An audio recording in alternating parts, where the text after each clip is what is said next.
Hello students, welcome to my channel easy learning accounts. आज के इस वीडियो में हम पीस मील डिस्ट्रीब्यूशन को ही आगे बढ़ाएंगे और जो लास्ट मेथड है हमारा मैक्सिमम लॉस मेथड, इससे बेस्ड क्वेश्चन करेंगे और देखेंगे कि पीस मील डिस्ट्रीब्यूशन का जो ये दूसरा मेथड होता है इसको हम कैसे सॉल्व करते हैं और ये किस तरह से हम ये देखते हैं कि जो हमारा इंस्टॉलमेंट पार्टनर हो गया है तो सॉल्वेंट पार्टनर उसके लॉस को किस तरह से आपस में बेयर करेंगे और इसी मेथड को अगर हम अप्लाई करते हैं तो इसका जो नाम है उसे हम कहते हैं maximum loss method.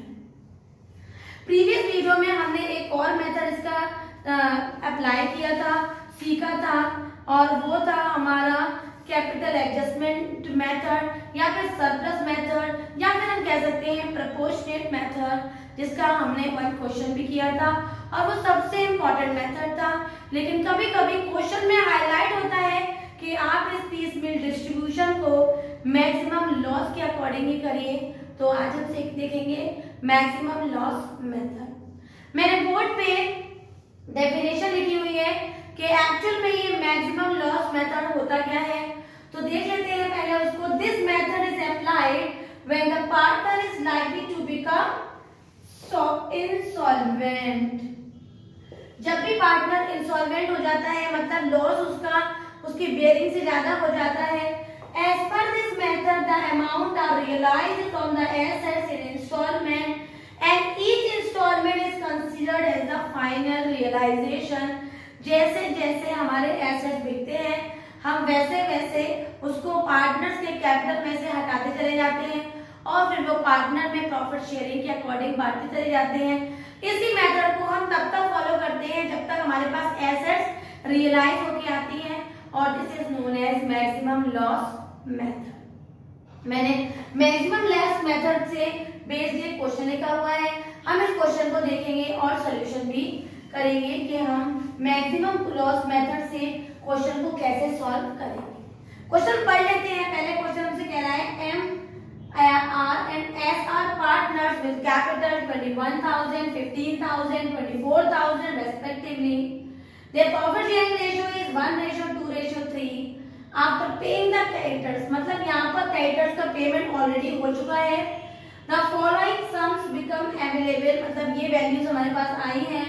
It was agreed to distribute they as they receive. ये एग्री हुआ है कि जैसे जैसे ये वैल्यू हमारे पास आती जाएंगी तुरंत के तुरंत हम इसको क्या करेंगे, हम इसको रिलीज कर देंगे, पे कर देंगे। On 30th April 3000 was received from the sale of plant बिका तो 30th April को हमारे पास फर्म में 3000 रुपए आए और उसके बाद मई में 10,000 रुपीज आए। No further assets are realised. Shyam become insolvent, Shyam insolvent हो गया था। Prepare the statement showing distribution of cash use maximum loss method. यहाँ पर श्याम की जगह पर मैं एस लिख देती हूँ बिकॉज मैंने स्टार्टिंग से ही श्याम को एस लिया हुआ है, राम को आर लिया हुआ है, मोहन को एम, ताकि हम आर एम और एस से क्वेश्चन को सॉल्व करेंगे। तो सबसे पहले मैं बना लेती हूँ हमारा पीस मील का जो फॉर्मेट होता है ऑलमोस्ट वैसा ही है जैसा हमने प्रोपोर्शन मेथड में किया था। सबसे पहले हम अपना लिखेंगे हमारे पास जो इंफॉर्मेशन दे रखी है, मतलब जो हमारे पास कैश आया हुआ है तो बच्चे हम उसको दिखा देंगे पर्टिकुलर में जैसे जैसे पैसा हमारे पास आता चला जाएगा। उसके बाद बेटा हम ये देखेंगे कि हमारे पास टोटल में कितनी बार कैश रियलाइज हुआ है, तो नेक्स्ट कॉलम बना लेंगे हम कैश रियलाइज का। और क्योंकि हमारे पास ना तो कोई आउटसाइड लायबिलिटीज है ना कोई लोन है इंटरनल पार्टनर, तो डायरेक्टली मैं पार्टनर के कॉलम्स बना लेती हूँ जहां पर मैं पार्टनर का कैपिटल को लिखूंगी। राइट, डेट भी लिख सकते हैं यहाँ पर, लेकिन मैंने डायरेक्टली पर्टिकुलर लिख दिया है। हम यहीं पर सारी इन्फो दिखाएंगे। यहाँ कैश रियलाइज दिखाएंगे बेटा और यहाँ पर आर और यहाँ पर एम और यहाँ पर एस और ऊपर लिखेंगे पीस मील डिस्ट्रीब्यूशन या फिर statement showing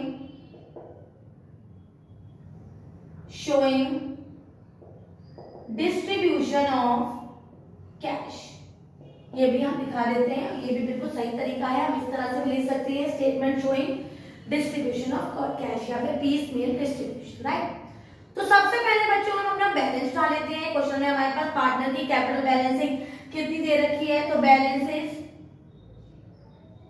off capital account भी कुछ और हमारे पास है ही नहीं, तो पार्टनर की कैपिटल दे रखी है हमारे पास 21,15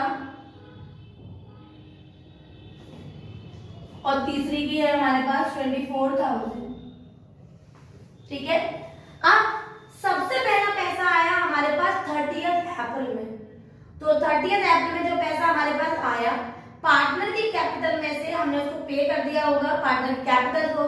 तो जितना हमारे पास अभी और लॉस बचा है पार्टनर को कैपिटल देने वाले, उसको हम पार्टनर में डिस्ट्रीब्यूट करेंगे इन द रेशियो ऑफ 1:2:3। तो सबसे पहले उठा लेते हैं total of all the capital. Total करेंगे सारे कैपिटल का बेटा। पहले मैं बता देती हूँ कि मेरे पास पहला इंस्टॉलमेंट आया कब आया था बेटा 30 अप्रैल। कितने रुपए का आया था मेरे पास 3,000 रुपए का। अब मैं टोटल करूंगी of all the capital. Total of capital किस किस का R plus M plus S।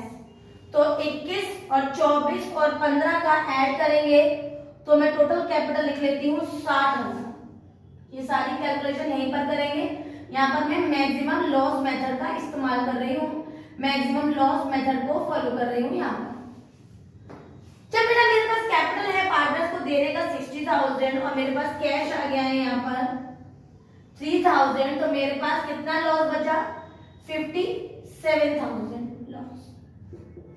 अब ये 57,000 लॉस को मैं 1:2:3 मतलब 1:2:3 3:5/6 1/6 2/6 और 3/6 में डिस्ट्रीब्यूट कर दूंगी। तो मेरे पास जो वैल्यू आएगी वो आएगी 9,500। दूसरा भी उठा लेती हूँ, मेरे पास दूसरी वैल्यू आएगी 19,000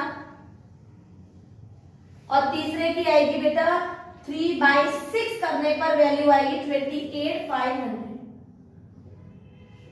तो ये वैल्यू आई बेटा कब, जब मैंने वो लॉस जो आया था मैक्सिमम लॉस 57,000 का, कैश रियलाइज 3,000 का, टोटल कैपिटल से माइनस करने के बाद उसको मैंने 1:2:3 में डिस्ट्रीब्यूट किया है।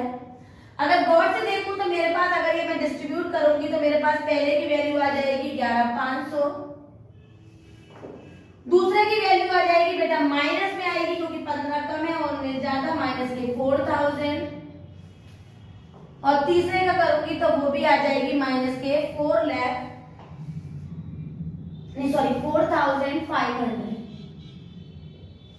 क्लियर। अब ये हो गया हमारा वो बैलेंस जहां पर दो पार्टनर्स की हमारे पास बैलेंसिंग वो वाली आ गई जहां पर लॉस इतना वो बियर ही नहीं कर सकते बिकॉज उनके पास कैपिटल कम है। तो इस कमी को, इस 8,500 की कमी को कौन बियर करेगा, अल्टीमेटली हमारा राम बियर करेगा और इसे ही कहते हैं हमारा मैक्सिमम लॉस मेथड। तो लॉस कितने का हुआ है हमारे पास 8,500 का, तो इस 8,500 को हम यहां से उठाएंगे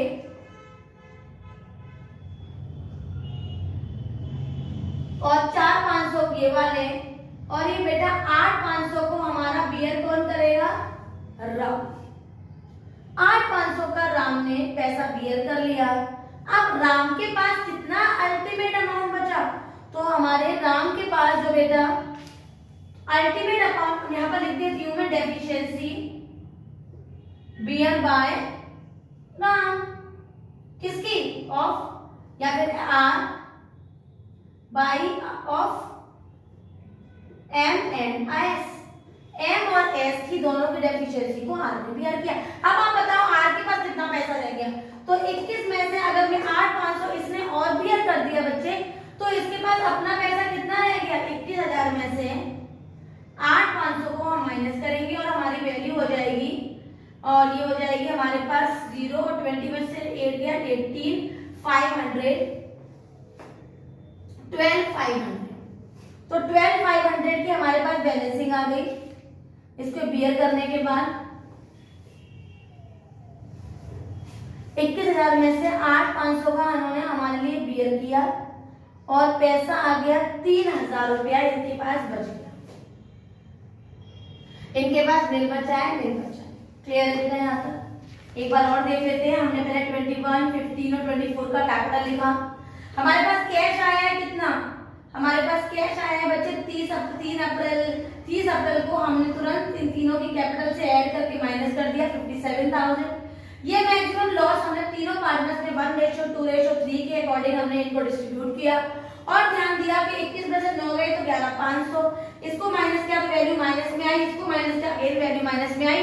तो इन दोनों की वैल्यू जो हमारी इंसॉल्वेंसी और माइनस में आ गई है, इसको अल्टीमेटली हमने क्लियर करवाया किससे, हमारे आर से।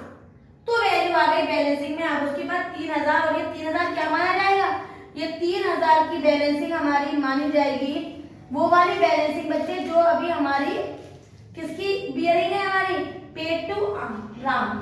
ठीक है, तो राम का पैसा आ गया या आर का पैसा आ गया हमारा 3,000। ठीक है बेटा, अब जैसे ही हमारा 3,000 आएगा हम बैलेंस बता सकते हैं कि अब हमारे पास ultimate balance of all the partners कितना आ गया, बैलेंस ऑफ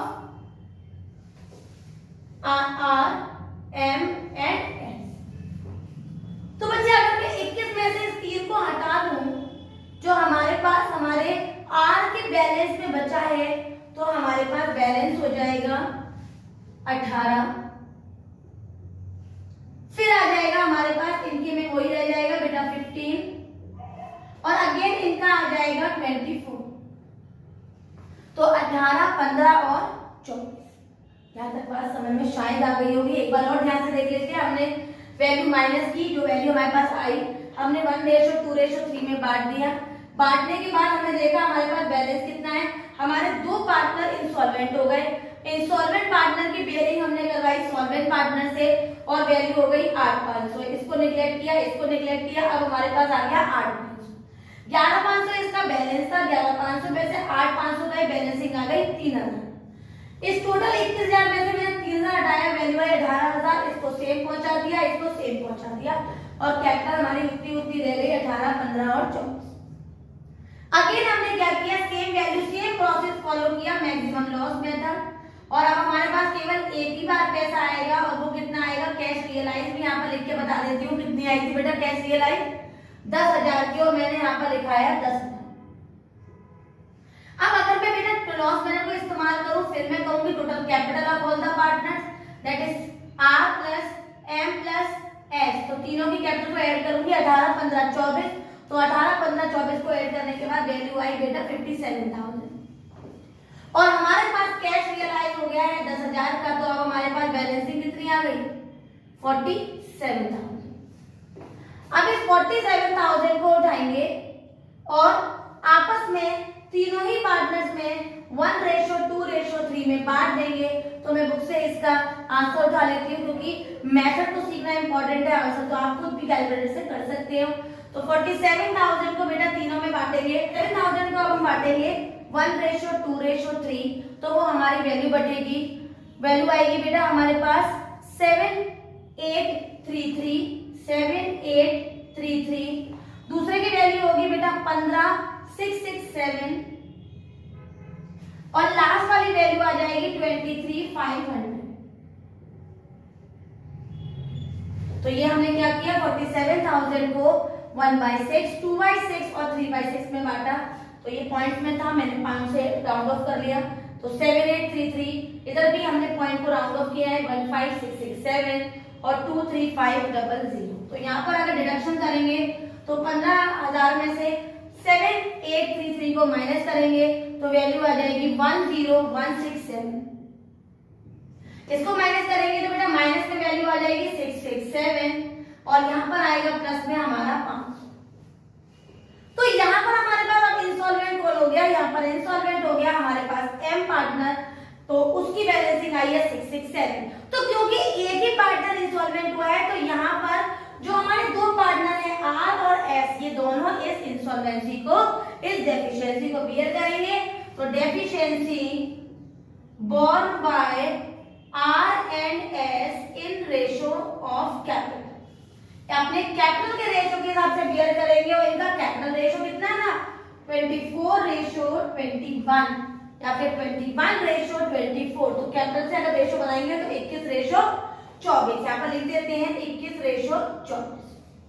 ये वाली डेफिशिएंसी क्लियर हो रही है बच्चे, यहाँ पर 667 लिख देंगे और 667 का जब आप 21 और 24 रेशो में बांटोगे ना तो ये बटेगा 311 और दूसरा बच जाएगा बेटा 356। अब देखते हैं इनकी वैल्यू कितनी आती है। यहाँ तो बिल्कुल ही सॉल्वेंसी तो उन्होंने बियर कर ली इंसॉल्वेंट पार्टनर की। तो अब हमारे पास बैलेंसिंग कितनी आ गई, इन दोनों को अगर हम माइनस करें तो 9856 और बच्चे उधर माइनस करें तो वैल्यू आ जाएगी 4 और ये हो जाएगी हमारे पास 144। क्लियर। अब हमें क्या करना है, अब हमें जो हमारी मेन कैपिटल है उसमें से इनकी वैल्यू को हटाना है और लास्टली हमारा अनपेड बैलेंस आ जाएगा, क्योंकि अब हमारे पास कोई भी कैश रियलाइज नहीं है। तो क्या करेंगे, हम अपनी मेन वैल्यू उठाएंगे। हमारे पास मेन वैल्यू कितनी थी 18,000 और बच्चे 18,000 में से 9856 को माइनस करेंगे तो हमारे पास अनपेड बैलेंस आ जाएगा ऑफ आर एंड एस। तो बेटा 18 में से 9856 को माइनस करेंगे तो हमारे पास वैल्यू आ जाएगी 8144। आप लोग देखिए 18,000 आ जाएगा मैंने। सिमिलरली यहाँ तो कुछ भी नहीं बचा बेटा और हमारे पास यहाँ पर भी जब मैं 24,000 में 144 को हटाऊंगी तो हमारे पास वैल्यू आ जाएगी 23856। क्लियर है, चेक कर लीजिए आप 00024,000। एक बार लास्ट में और देख लेते हैं। हमारा क्वेश्चन यहीं पर खत्म हो गया। हम ये पढ़ रहे थे मैक्सिमम लॉस मेथड और इसमें हमने क्या किया, सबसे पहले कैपिटल उठाया क्योंकि और कुछ पे नहीं करना था। मैंने जैसे ही कैश आया पार्टनर की कैपिटल को टोटल करके और उसकी जो रिमेनिंग बैलेंस था वो पार्टनर में गिवन रेशियो में बांट दिया। जो भी पार्टनर मेरा इंसॉल्वेंट आया उसकी बियरिंग मैंने सॉल्वेंट पार्टनर से करवाई और पूरा का पूरा पैसा यहाँ से उससे बियर करवाया। इन दोनों का बैलेंस निकाला तो जो बैलेंस आया उस बैलेंस को मैंने मेन कैपिटल से माइनस किया और तुरंत मेरे पास बैलेंस आ गया। सेकंड बैलेंस 18 और वो 15 और यहाँ 24। यही सेम मेथड मैंने बच्चे एक बार और फॉलो किया क्योंकि मेरे पास एक बार और कैश रियलाइज हुआ था 15 मई में और यही सेम मेथड फॉलो किया और मेरे पास लास्ट ही अनपेड बैलेंस निकल के आ गया। अगर मेरे पास और कैश रियलाइज होती तो मैं इसको और भी फर्दर इसी स्टेप को लेती चली जाती।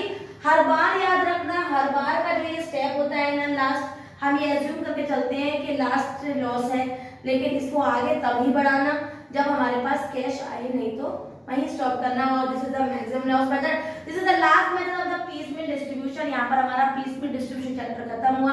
हमने इस चैप्टर में थोड़ा सा इंट्रोडक्शन पढ़ा, क्यों करते हैं पीस मील वो पढ़ा, प्रोपोर्शनल मेथड को भी क्वेश्चन में हमने देखा कैसे सॉल्व करेंगे और आज देखा मैक्सिमम लॉस मेथड और यहाँ पर हमारा चैप्टर फिनिश हुआ। अगर आपको वीडियो समझ में आई हो, एक एक पॉइंट अच्छी तरह क्लियर हो गए हो तो मेरी वीडियो को लाइक करें, शेयर करें और हाँ चैनल को सब्सक्राइब जरूर करें। Thank you.